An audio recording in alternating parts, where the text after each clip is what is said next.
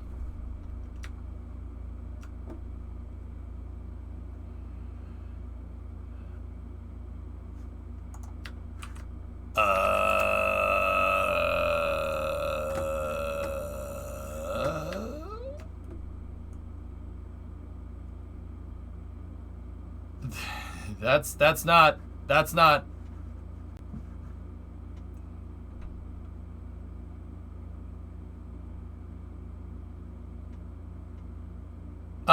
Vasi, you remember yesterday when you were here, and I don't know if you were here. Were you? If you were, then you remember. I said don't go and buy other people's projects. Yeah, that's a good reason. Yeah, there you go. Yeah, that looks like that guy took a Dodge Ram chassis and tried to put a Power Wagon cab on top of it. So that's a Power Wagon cab. I don't know what chassis it's on, but here, Dodge Power Wagon. You'll recognize the Dodge Power Wagon. It's I think here. So there's a Power Wagon right there. I think the Power Wagon, it was either that or the Chevy that inspired the Ural. I think. Could be wrong though. Let me just.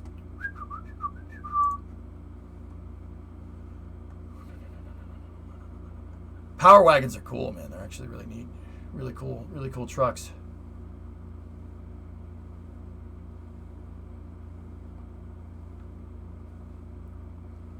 It looks like a ZIL 157. Yeah, it was licensed built during World War II in the Soviet Union. A lot.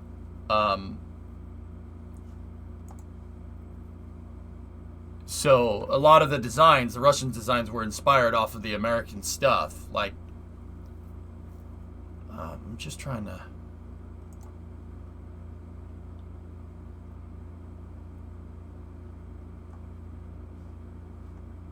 Here, let me take a look at a ZIL 157. There it is. There you go. Yep. Yeah. Okay. So that's a ZIL 157. And let me see a picture of the Power Wagon. Okay, there you go. Yeah, yep, okay. Yes.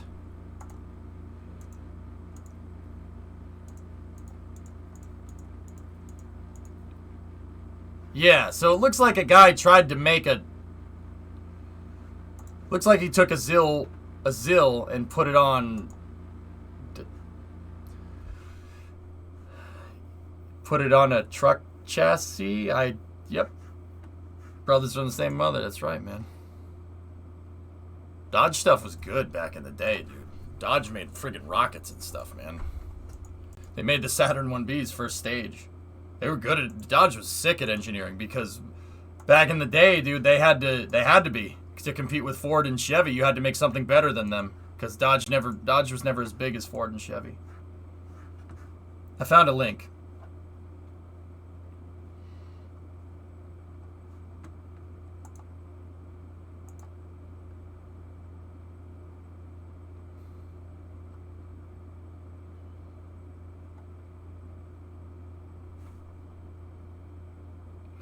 Нет.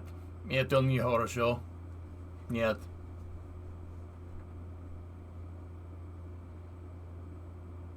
It is a Dodge Ram. Yeah, it's on a Dodge Ram chassis, but some guy tried to make some COE Power Wagon thing. Yeah, don't buy somebody else's project. Yeah. All right, next thing with space news. So, this is big news right here.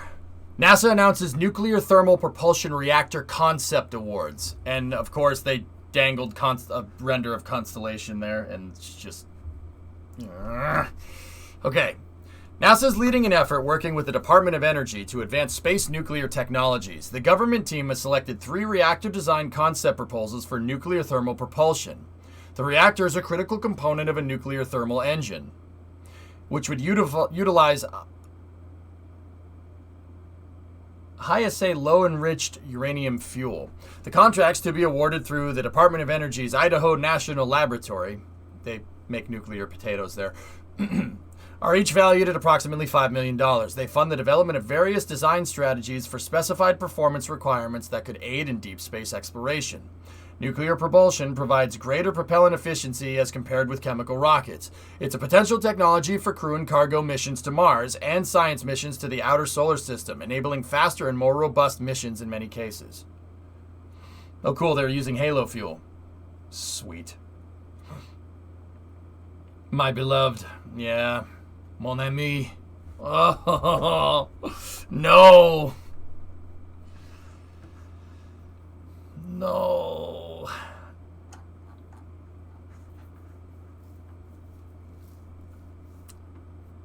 Come back. By working together across the government with industry, the United States is advancing nuclear space propulsion, said Jim Reuter, Associate Administrator for NASA's Space Technology Mission Directorate.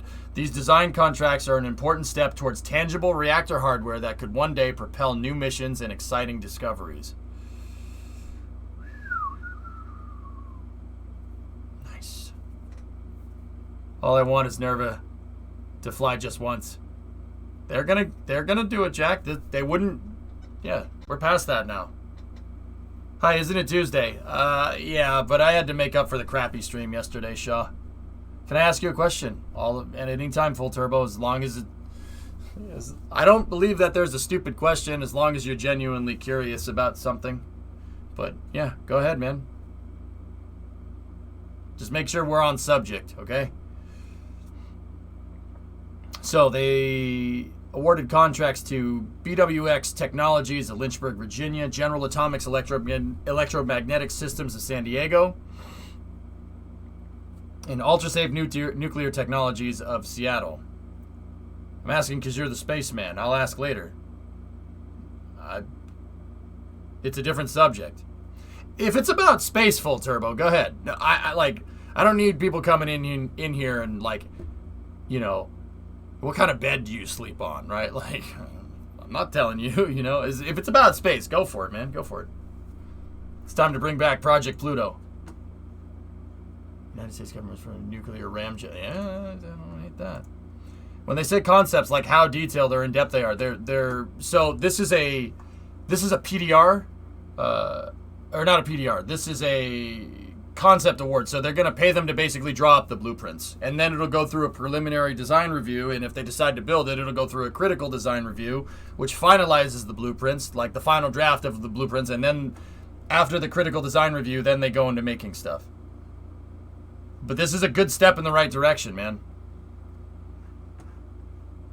What kind of bed would your Nerva-powered space truck have? Yes.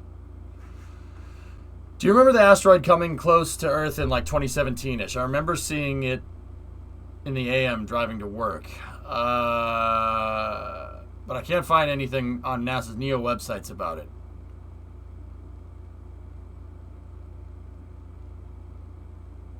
Are you sure you saw the asteroid, full turbo? It's very possible you saw a satellite. At night in the AM when it's still dark, the sky lights up because the sun is illuminating the sky next to Earth, but you're still, you know, you haven't rotated up to where Earth hasn't spun into position where you'll see the sun directly, right? So at dawn, like in very early dawn, the sky is all lit up, right? So you can see all kinds of stuff during that time. That's when amateur astronomers go and image stuff at dawn and at dusk, because that's the time where you can see the sky. The sun is backlighting. Or not, no, it's not backlighting, it's front lighting or kind of side lighting the sky. So the satellite would be here, Earth would be here, right? And at dawn, right, when it rotates around, the satellite gets illuminated by the sun before the ground does, right?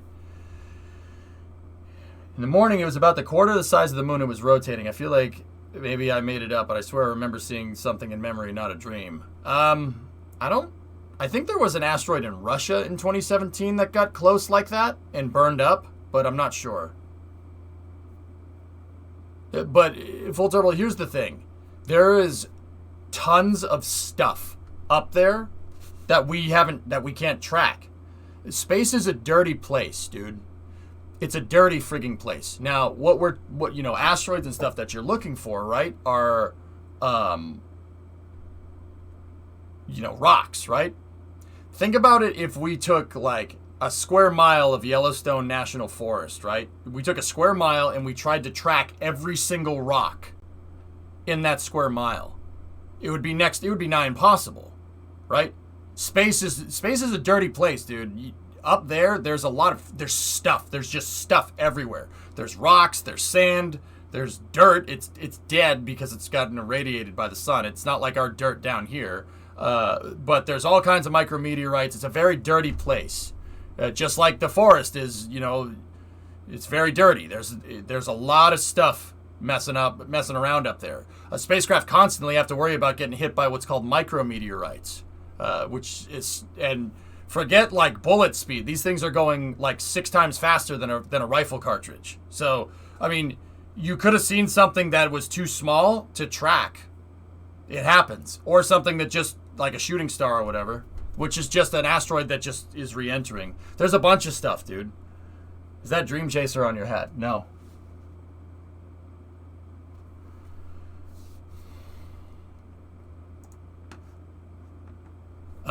It's Space Force. Maston Space Systems is to develop a GPS light network for the moon. Cool. Thanks for taking the time. Yeah. No problem. Space Force is actually one of Space Force's missions. Just while I'm here and while I have the hat on, they have things called Space Control Squadrons. There's the 18th Space Control Squadron, and then there's the 6th Space Control Squadron, which that's what they were doing under the Air Force. They transferred to the Space Force, and now they're called Space Force Delta 16, Space Force Delta 18 and Space Force Delta 6. Those antennas that I was showing on stream that are designed for missile detection, they use those to track satellites, not just our satellites. They use that to track everybody's stuff. They use that to track micrometeorites, asteroids. Yeah, but an antenna that's on the ground is only going to get you so far because our atmosphere diffuses that stuff. It screws with the signals. Not too bad, but it's like if you looked at the moon from a telescope in low Earth orbit as opposed to on the ground. You're going to get some atmospheric diffuse right there, and it's not going to, like, you can do it, right? But it does mess with it a little bit. 1 minute to France time. I saw what it may have been like a CubeSat flare the other night. A big flare in the sky that quickly dimmed and went invisible. Ian, that's all micrometeorites. It could be iridium flares. It could be satellites. Stuff like that burns up all the time. I mean, yeah, shooting stars happen. They happen all the time. And when, the Starlink network needs to start being maintained, you're going to see shooting stars almost every night. People are going to be posting about it on Facebook. Oh my God, I saw a shooting star today. It's just the satellite re-entering.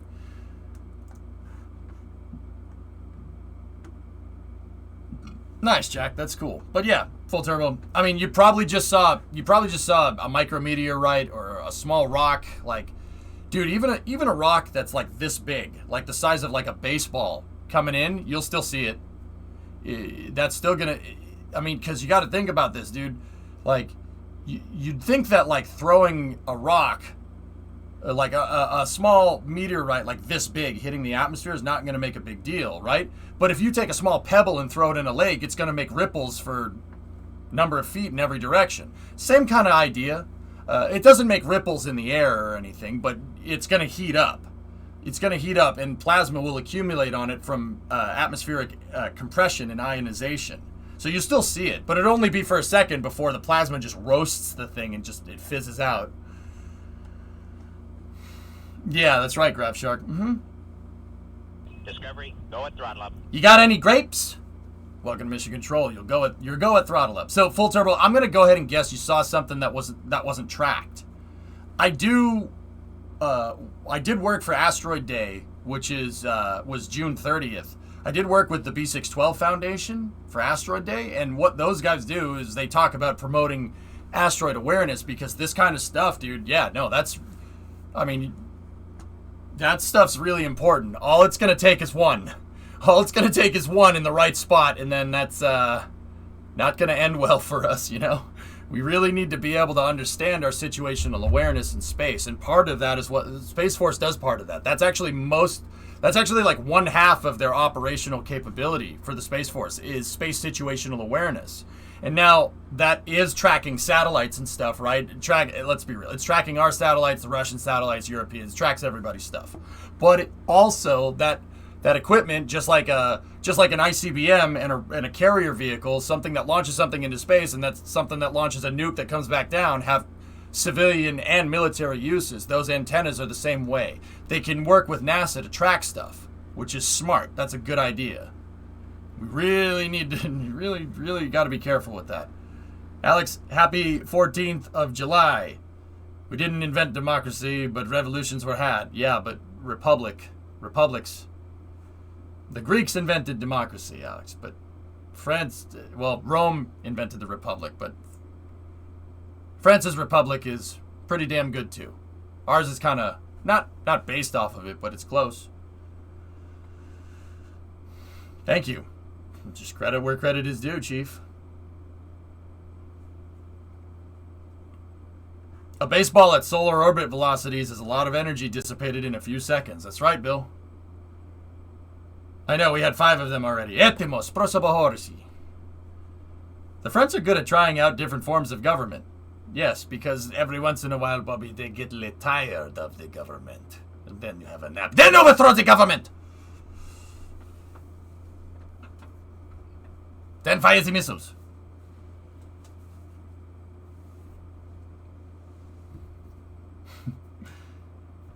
Well, have a nap. Anyway. Yeah, full turbo. Does that help, dude? We good? Good? Bad? Good? I mean, dude, I'm telling you, at dusk, go just on a clear day, clear morning, or clear evening, right after the sun goes down. So right after it goes over the horizon, there's a period about 20-30 minutes where you look up, you'll see all the satellites. You'll see them moving around. It's weird. Because you'll look up and your eyes will adjust, right, to looking at the dark, right? And then you'll just see, they're just satellites going everywhere. And then if you're lucky, you'll see the ISS go across, too. Yeah, it's nuts, dude. I've shown people this before, and they've, like... one time there a SpaceX mission went off, right? They were launching they launched a Starlink mission, and it ended, and I ended the stream, and then I saw that the second stage was going to fly over my house, right? After the mission was done.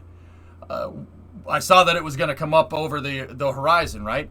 And so I stopped the stream and I went outside, and me and Brimo were sitting out there waiting for it, right? And it was because it was right at dusk. I knew we would be able to see it. One of my neighbors came, parked his car in the parking lot, and he came out. He's like, "What are you guys doing?" And I was like, "Check this out. Wait a second."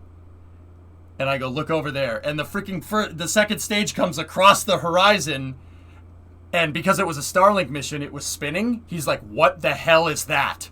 What is that?" I'm like, "That's a SpaceX second stage." The guy's like, "Can you always see those?" I'm like, "If the conditions are right." He's like, "Nah, man, that's an airplane." I'm like, "Don't airplanes have strobe lights on them? Don't they blink?" And he's like, "What the heck? That's awesome." I'm like, blew this guy, like my neighbor, just out of the blue, it blew the guy's freaking mind. It was really funny, actually. Yeah, it's like, really? I'm like, if you want to sit here and look for a second, you'll probably see the satellites that it deployed, right?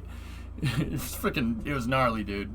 Yeah, and then just started seeing stuff crossing the sky, and he's like, how do I not know about this? I'm like, space stuff, man. Yeah, you see him like make the connection, Alex, and the guy's like, huh? You know? What?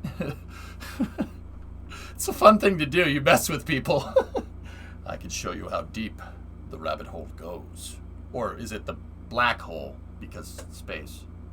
I'll show you how deep the universe goes. You take the shuttle pill. You stay in Wonderland. Sorry. You take the expendable launch vehicle. No, sorry. Okay, anyway. How do you know it was spinning? Wouldn't you need it? Oh, you could see it, Lunprod. It was big enough. You could see it. Could have been more of a troll and said it was aliens. Nah. Yeah. Then how? Then if I did Bandit, how would you? How? Like if it was me and one of my neighbors says, "Hey, look at that." How would I know that it was coming? You know what I mean? I would be like, "Nah. See, that's not a good enough troll." Take the space pill. Yeah, right. All right. What else do we got? So. Okay, here we go. The Dingle Bop. Actually, you know what? I'll talk about the Dingle Bop in a moment. Let's see over here. Shortfall of gravitas is now moving through the Florida Keys. That's pretty cool. We have some stuff about Nauka here, with the Russian news. Let's take a look. We already saw the patch. Saw that, so...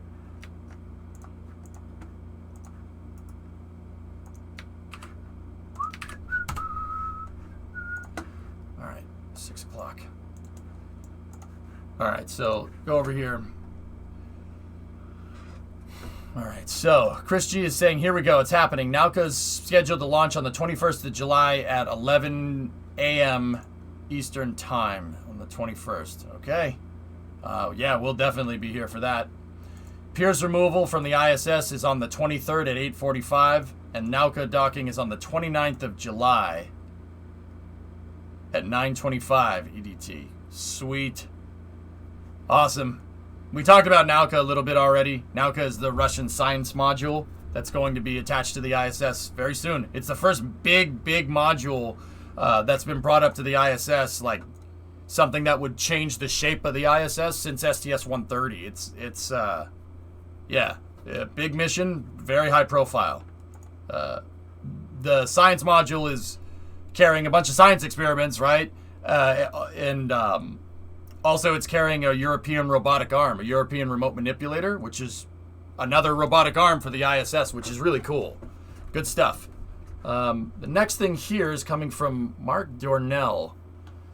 Alexander Misurkin revealed today the Soyuz MS-20 patch. Launch is scheduled for December 8th, 2021 for a 12-day mission to the ISS.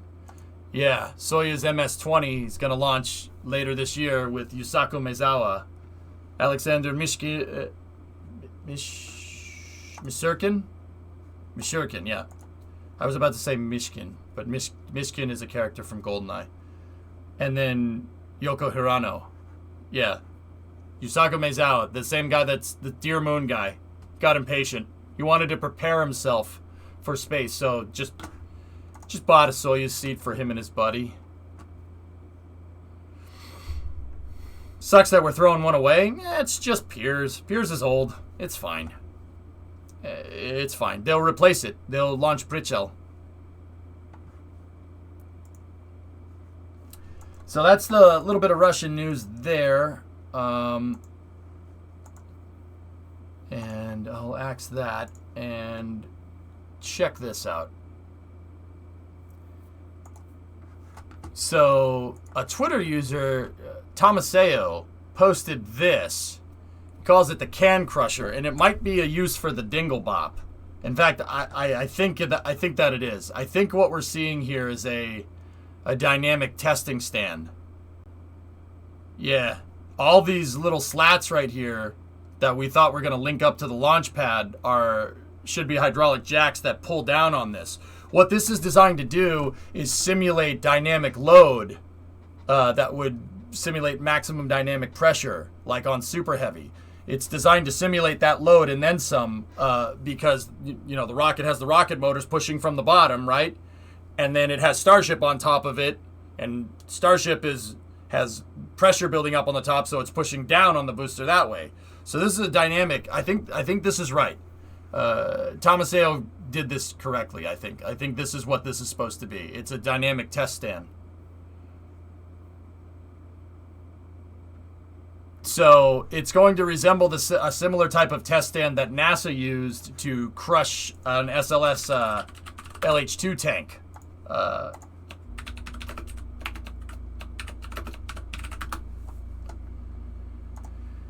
Here you go. Here's the hydrogen test. Ready?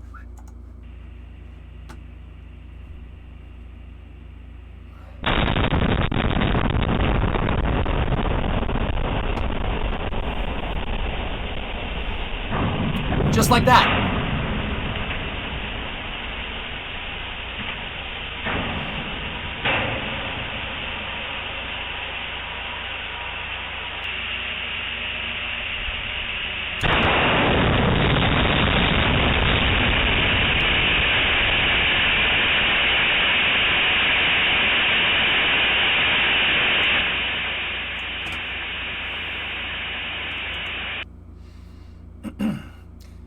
Does that mean it's not getting launched then?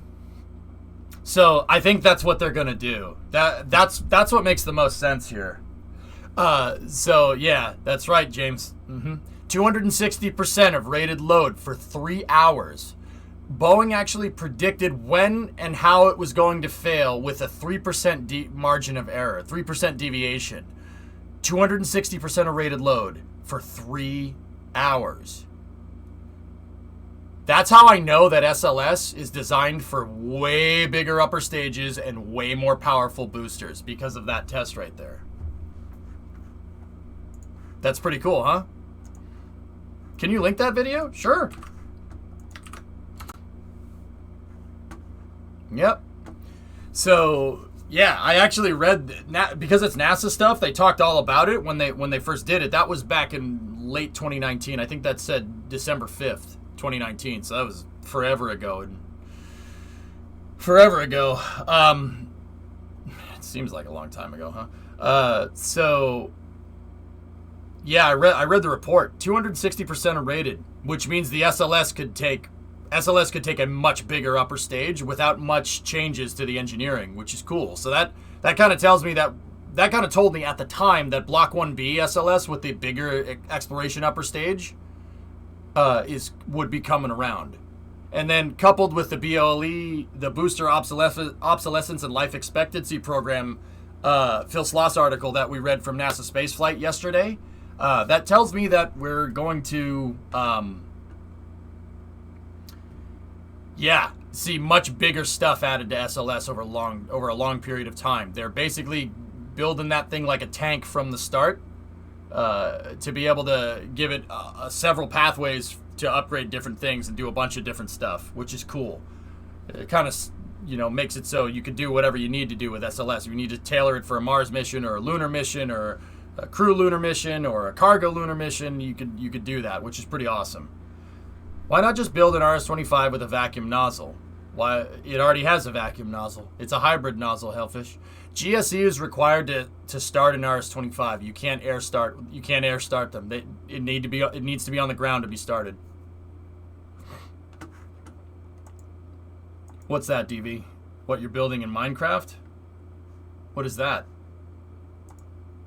What you're building in Minecraft?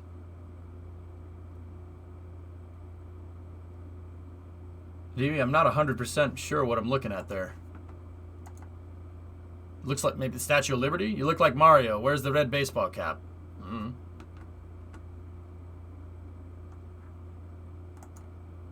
Yeah, Statue of Liberty. All right, cool. So I was on the right track. All right.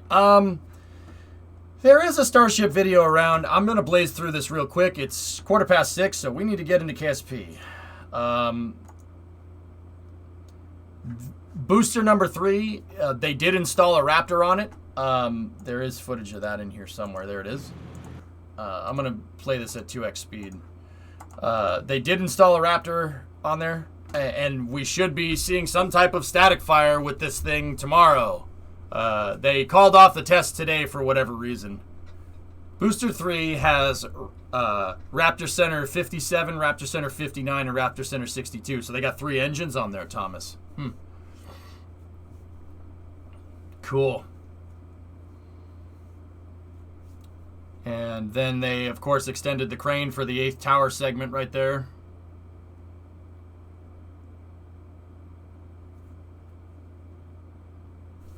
What was that question in there? I'm wondering if we'll see several things come together and see a Block 2 SLS with an NTR upper stage on it. I would say that's likely. I would call that likely at this point. But it might not be an upper stage how you think. So if you cast your mind back to Constellation, Constellation had a third stage on top of Ares 5, but the third stage took up the entire payload fairing, and SLS could yeet that thing up into space, and as long as they could keep track of hydrogen boil off, which is it's a deep space ship, right? So they probably could. Another SLS could launch, right? And they could couple it up. So on-orbit construction with super heavy lift. That's what most likely what our Martian architecture, when that comes around sometime but at the end of this decade, hopefully, that's probably what it's going to look like. It's going to look like Constellation. That is if Starship didn't do its thing. But even then, can you imagine if SLS put a nuclear powered upper stage up there and then they attach that to Starship or something? That would be, I don't know why you'd do that, but it'd be pretty cool. I was thinking more something like replacing the EUS with an NTR stage. Yeah, I know. No EUS, core stage, and then the nuclear rocket on top of that. And then SLS will fly all the way into space. They'll separate the nuclear stage. It'll use RCS. It'll circularize. The core stage comes back down, and then they'll attach something to it. Yeah, I'm with you. Or just put a nuclear... You're talking about just putting a nuclear stage facing like a typical third stage with payload on top? You could do that too. Sure, why not? That would be really, really useful. I think in the end, NTR will be required for normalizing deep space travel. NASA agrees with you. Yeah. All right. Check that out. I'm not sure why they cut the Nomex right there. I'm pretty sure this is Nomex with tough rock tiles on top of it. I'm not sure why they cut it out in certain spots right there. Remove. Huh. Why was Nerva canceled? It got axed with the Apollo program and was seen as non-essential because the Soviet Union wasn't doing it anymore. The irony of that situation is that the Politburo canceled the N1 program when they saw the funding for Apollo go down. Stupid. Both sides. Grid fins? I don't know, man. This is a top bulkhead stack and was stacked in the midway during the night. So is this part of 20? What does this say? Do not instant... I don't know what it says. I don't know what these are. Do not remove, please. Thought you were talking about SLS plus the EUS plus an NTR. I don't think SLS would be able to take that weight. That's like putting an external tank on top of the core stage almost, man. Yeah, no. I mean, the EUS with a Nerva stage on top of it would be insane, but it would also be redundant.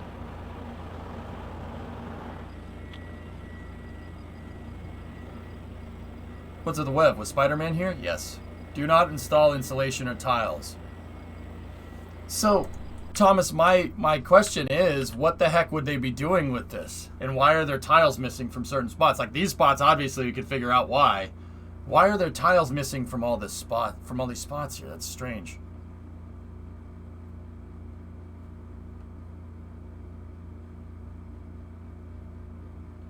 Not correct. Nerva survived Apollo, but it was cut due to a turf war with Richard Nixon.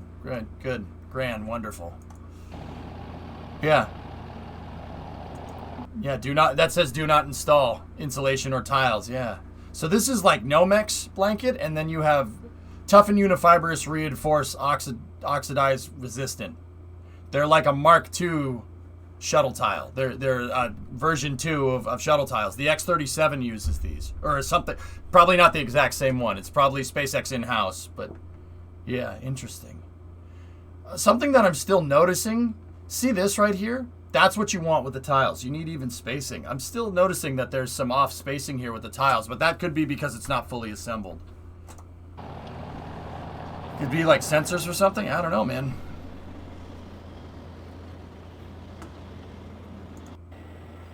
So that's a segment right there. They should use the X-33 tiles.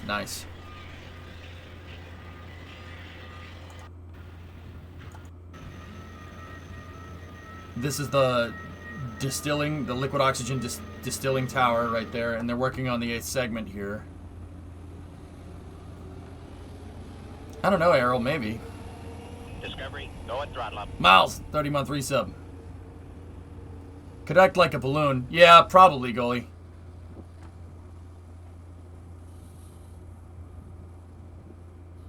Chebby, Doge, Ferd, JLG, Chevy. So many Chevys. Why are there so many Chevys all of a sudden? I hate it. Can't stand it.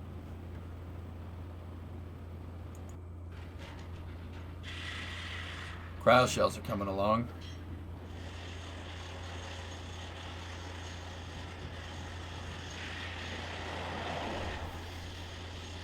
There's SN15 and 16 over there. This is the 8th tower segment. It's important to know that the 8th tower segment has one of the sides, presumably the one that's pointed towards the pad, right, has a extender on it. You see that? People have speculated that that's for the catch mechanism, or at least part of it, because the catch mechanism needs to move up and down, because it needs to catch super heavy and then bring it down to the pad. Here's another cryo shell being moved out. That thing is freaking huge. This was yesterday. Yeah, the 24-hour cam. Yeah, Speedy, I know. DOS set that up.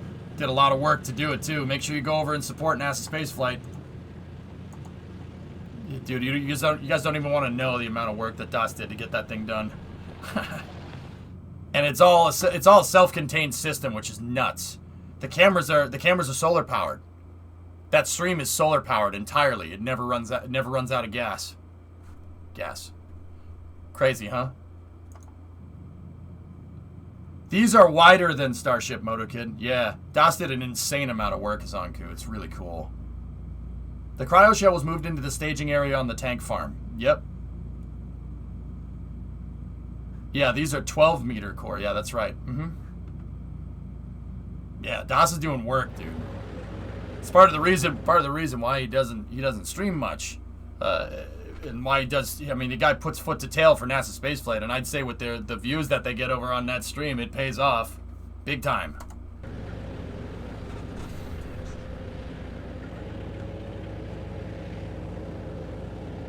Bum bum bum bum bum bum bum bum bum bum bum bum bum bum bum spum bum bum bum bum bum bum bum bum bum bum bum spum bum bum bum. Get the frick up! Bum bum bum bum. Elon says, "Get the frick up!" Bum bum bum bum. Bum bum bum bum. Bum bum bum bum. Launching rockets to the sky. Whoa whoa whoa whoa whoa whoa whoa whoa. Elon's in the back of mission control now. What's up? Bum bum bum bum. Starship, flap your wings. Yeah. Yeah, I said it. Flap your wings. DMCA says, "Get the frick up." Claim your whole stream. Get the frick up. I'm sorry. Every time I see this, I just think of that song, which is a remix of the Godzilla theme. It's called Alex. That's Pharaoh Monch. It's 90s, early 2000s hip hop. The guy remixed the original Godzilla track, so it's like bum bum bum bum bum bum bum bum bum bum bum bum bum bum. If you had to give the orbital pad a percentage, what would be the percentage? 50. Thank you, Cruz. It's a dirty beat. That's right. It's awesome. Yeah, see, they extended the crane. Yeah, no, that's the crane with the extensions. Only one extension though.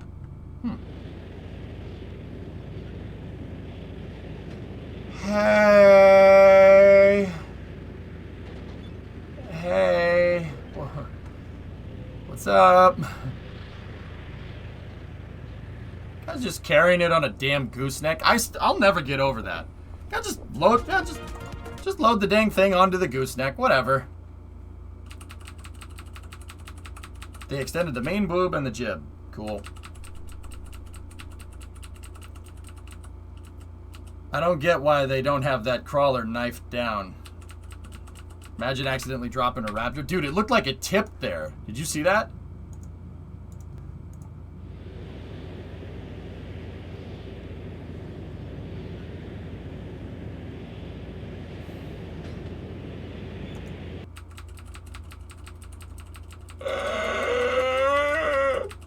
No, no, no, no, no, no. That's just strange. Oh, oh, no, no, no, don't hit that pothole, man. Damn. Dude, freaking gooseneck, man. Sacre bleu. Sacre bleu. Why only one per truck? They're heavy, Woodbite. They're heavy. Very heavy. And that's probably what they had available on the construction site. So I did a little more digging into that. Raptor engines they're targeting 1,500 kilograms dry mass. That's a target. But the rigging and the pallet and everything, we had this discussion the other day. It's all this other stuff that makes it a lot heavier than that. The driver stopped also, he had to pull the seat out. Let's see.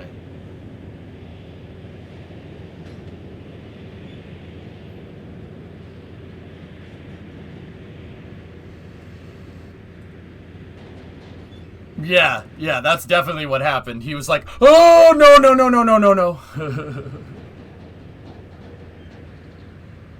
Yeah, I noticed that he stopped right after the thing almost tipped. He's like, oh, oh, oh. Okay, we're good. Oh, jeez. Yo, that is sick, man. Cool.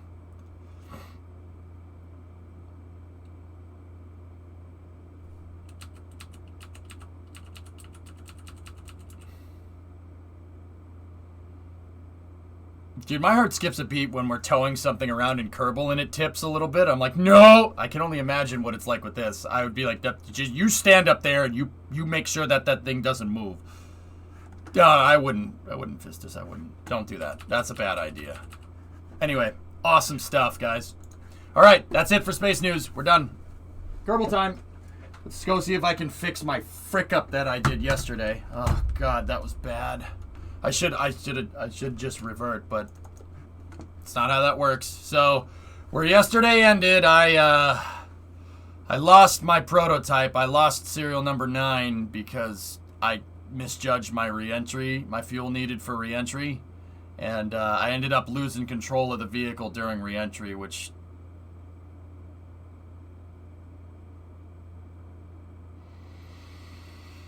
I'm not proud of that. Not proud of that. That thing had flown 2 times already. That failed the Rapid 2 mission, which, yeah, it failed the Rapid 2 mission. And the messed up part is that I refueled the damn thing, too. It's not that I raged. Yesterday, was not good, man. Sometimes I push myself too far, and if I get pissy on stream, that's because I'm just tired, and yeah, just don't... Like, even yesterday, I really just didn't want to stream. It happens. Like, some people, would get to that point and be like, I don't want to stream.